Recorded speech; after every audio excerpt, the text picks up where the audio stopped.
Hey guys, welcome back to the garage. And on this episode, I attempt to make my version of a Sprint style air cleaner using these to turn this into this.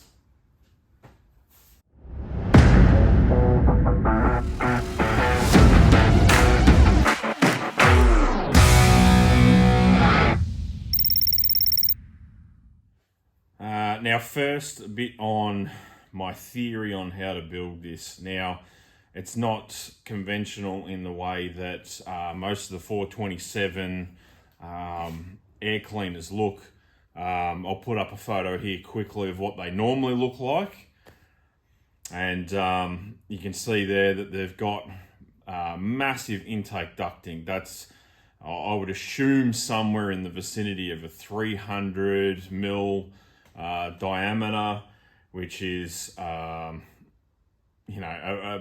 look, I guess it's probably good for what that motor is requiring at full RPM, but I'm going to reduce that a little bit for this. We're not going to need that much air intake. I'm going to have two 100 mil hoses going to it.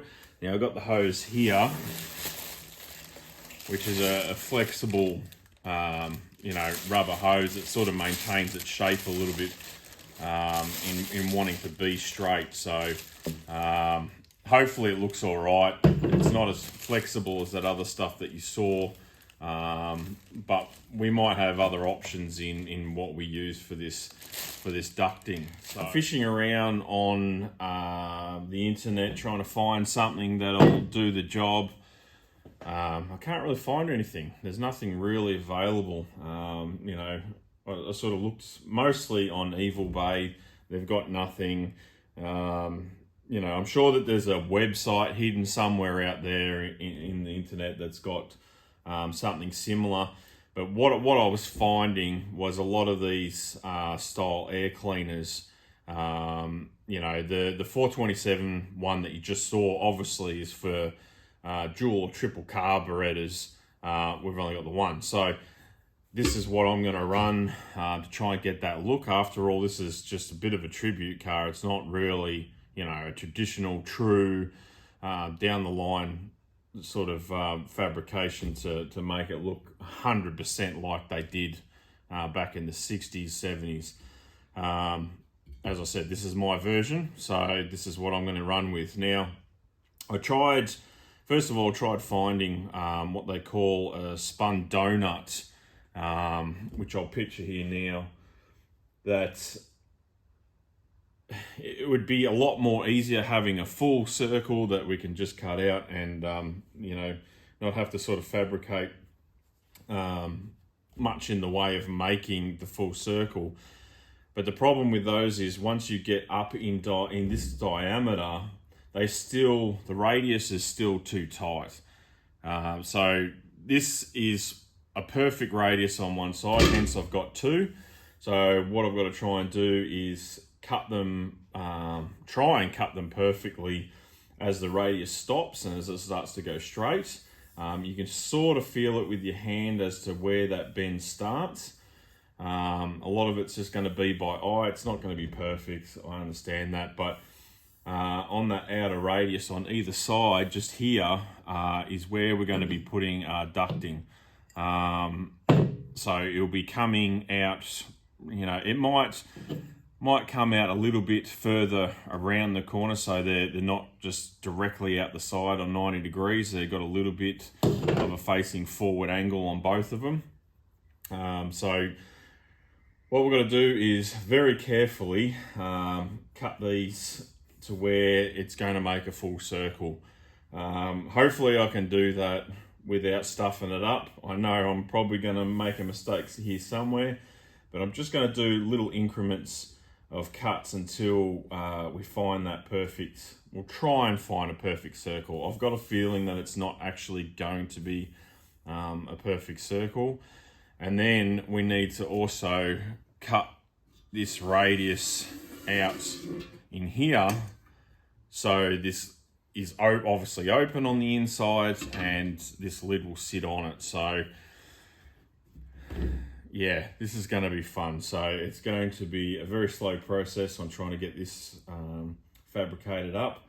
And hopefully I don't stuff up, because unfortunately these only came in stainless, which makes it a little bit harder to work with due to how hard it is to cut.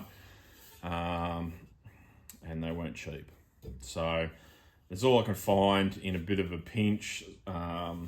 Some of the guys didn't even say that they were available in a mold steel, so which is a bit odd. Whether they just wanted to sell these, I don't know. But I'm okay with it. We'll persist, and hopefully we can get a good enough result out of this. Righto, so I think where we're going to start is obviously cutting these down so we only have the radius, and taking these straight parts off so we can create our circle. So I think what I'm going to do is start with the eyeball, but just be safe. I'm going to cut it in where I know it is pretty straight.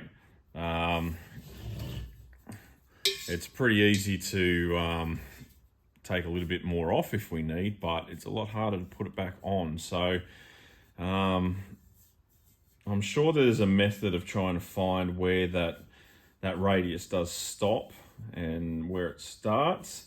But yes, as I said before, you can actually feel where it actually starts. So you can feel it more on the inside than you can on the outside.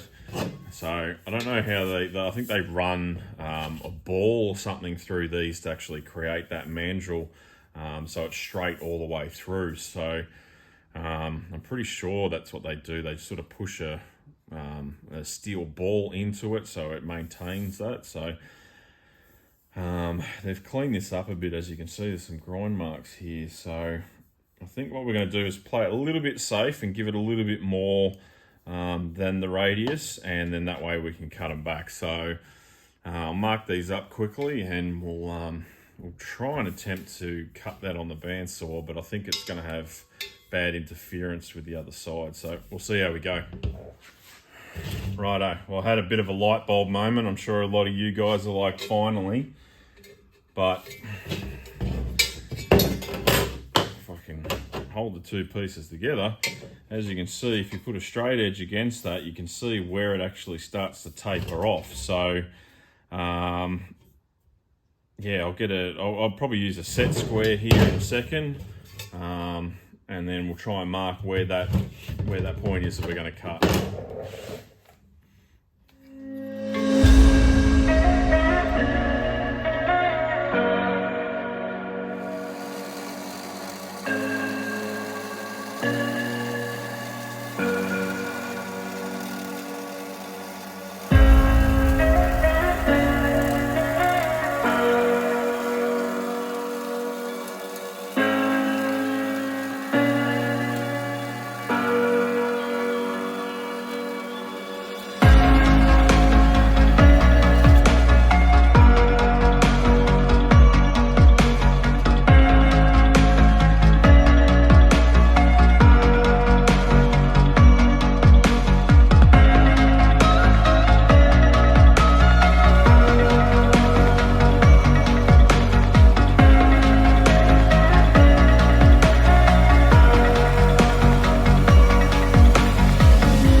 Well, things don't always work out, do they?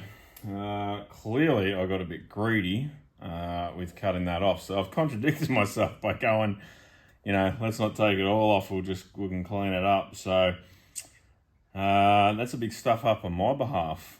But I think what I've done is misinterpreted where we needed this to actually sit. So that is sitting quite comfortably in that outer ridge.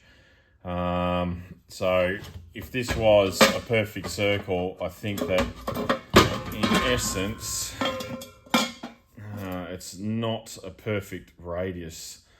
as in, I think, I don't know what I think. I think I've stuffed up. I think that's what's happened. So not to worry, we can still make this work. Now, obviously I'm just going to have to put some pie cuts in there to make that work. So we're only working with the outer portion of what we're building. So we'll be cutting this inside out, obviously. So I'm going to cut 2 sections to fill in both sides. Now, the other thing too is we still have to put our ducting on. So whatever sort of jinky looking edge we might have here is probably going to be a little bit irrelevant. Like, I obviously want to try and get it as good as I can get it, but we'll have these intakes cut out on each side too. So you know, we can use the back edge. As I said, I sort of want to get them not 90 degrees coming out either side, but a little bit forward. So yeah, I think that's going to be still okay. It's not ideal. Obviously, I wanted just to put them straight together and be able to weld them. But here we are. So let's make the best of it. And I'll cut another section for this side. And yeah, we'll get them welded now.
It's starting to look like a bit of a spaceship of some kind, but I think we'll be right. I think once this is all painted black and we have the ductings coming off, this is going to look pretty good. You know, I mean, I could have fabricated up a big steel square thing and all that sort of stuff, but you know, I think this is going to get the desired effect. You know, if it does look goofy down the track, maybe we'll make something else, but you know, I'm pretty happy with that, the way that is at the moment. We won't know until we paint it black and have the ductings coming off. Now, I know we said that we're going to put the ductings where we're going to put those joins, but I think we're going to have to put them right forward here. So we'll just use a bit of filler and stuff to clean that up and make that look a bit better. But no, it's come up pretty good. We've just got to get a larger filter in here to bring, get it right up against the top, get that nice seal on it. But so far so good, so let's keep pushing along with it, and hopefully it looks nothing like a UFO once we're finished. Maybe something like that. Now it's starting to actually look like what it's supposed to be instead of a, I mean, it's still a little bit UFO-y, I guess, but yeah, that gets the air intakes for the ducting done. Now I don't know whether you picked up in the video before of how I was actually cutting these. So that's what I actually cut out to have those intake ducts put on. But just so you're aware, the easiest way to do any sort of cut with metal, I find, especially with like the really thin death blades, is to just lightly go around it, what you're sort of cutting out quickly and lightly. Sort of just draw the line with the blade, and then when you come back round, the blade actually sort of wants to stay in that little gully, if you know what I mean. So I mean, that's the way I do it, and you know, as you can see, it comes out fairly well. You know, it takes a bit of practice to do it, obviously, but yeah, that's what I find is the easiest thing to do, is just go lightly around and then make your final cut. It actually, the blade will follow where you've drew that line with the blade. So hopefully that's a good tip for somebody. But yeah, no, I'm very happy with that. So yeah, look, I hope we can finish this off fairly soon. We'll get it black and get the air intakes put on there. I might just mock it up quickly and have a look at it, but no, I'm pretty happy with that. Now we've got two looks that we can go for. I end up buying two styles of intake piping. Now, I think for the unfortunate reason, this stuff is really rigid. It just wants to maintain going straight. I'm sure it's going to be great in some applications, but I really do feel like that is more the look that we actually need. You know, it'll be a little bit probably more stretched out than that, but I think that that's more towards, you know, the picture I showed you earlier with the larger ducting. I think this is more, I don't know, it's too rigid. You know, if I push it down and show you what it looks like, you know, it might not be too bad when it's in that position. It's got a bit of a bow and things like that in there, but not sure. Let me know what you think below, which one we should go for, left or right? Because I'm a bit unsure at this point. So, but so far I am pretty happy with the way that this has turned out. So I think what I'm going to do now is finish it off. We'll get a bit of filler on those joints just to smooth it out a bit, and then we'll get it painted. I'll have to sand it all up so we get the paint to stick, things like that. So, and then I'm also going to cut the ducting vents in the front here, in behind the headlights, because what I did end up picking up, if I can find them quickly, are these mesh headlight grille covers. So there won't be a headlight in this side. There'll only be this headlight cover. So kind of like a pre-filter, if you want to call it that way. So nothing big can get in there. So that's the next step, cutting this open a bit more and actually cutting a hole in that radiator support panel.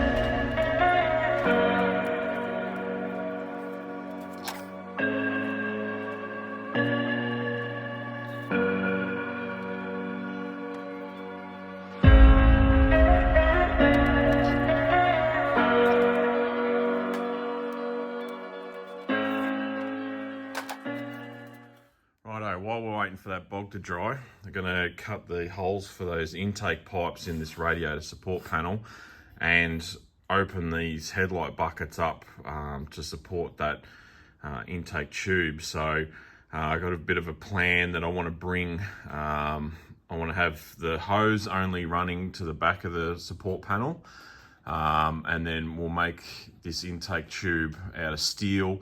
It won't be welded to this headlight bucket, but it'll come through, so the air's only coming through that grill rather than just having the grill on it, and then, you know, air and you know, debris and other stuff can come in around and then go up into that intake tube. So just marked quickly where I want to cut that hole. So we'll get this headlight assembly off. It's just a couple of bolts here to get this off, and we'll get those holes cut on either side.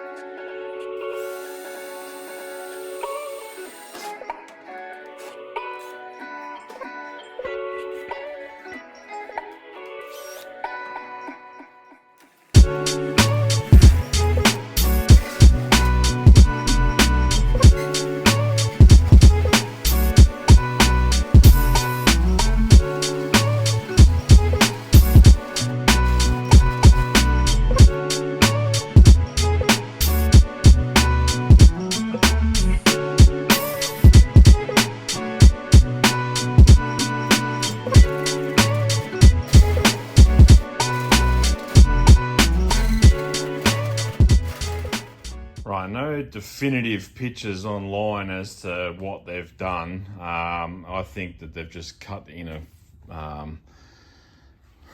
fender well out and made it fit. So I've somewhat done the same thing, and I think it's going to work out all right. So just grab a torch here so you can see what's going on, but that's what we got coming through the end of fender well. So once that's in, I'm actually going to weld that fully in to give it back its structure as well as just sealing it up and making it look a lot cleaner. So this pipe's obviously the pipe that we've cut off for our air cleaner. So that side we're going to have heaps of room just to have a straight pipe come through and connect straight through, which is fine. We only need a small amount for that to get there. We're not running the battery here. This side, just due to the lengths that I've got that we cut off, I'm gonna have to weld on a little bit of a 45 angle just so we can clamp that hose onto this pipe, and probably do the same here to come straight through what is the old headlight spot. So I'm moving along quite quickly. I've welded a couple of angles onto that pipe that we had running through so we can actually get a clamp and the hose on to that inside portion. This side's got to be cut down a little bit. It's going to be protruding too far forward. This side, I've got the headlight bracket cut out for the pipe to run through. As you can see, it goes through the radiator support and out the other side. Well, I'm happy that worked out. Looks pretty good. Stainless running through both sides. Not leaving it stainless. I'm going to be painting it all black. I don't want to really notice it, to be honest, but no, I'm really happy with that result.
Well, that's the final result.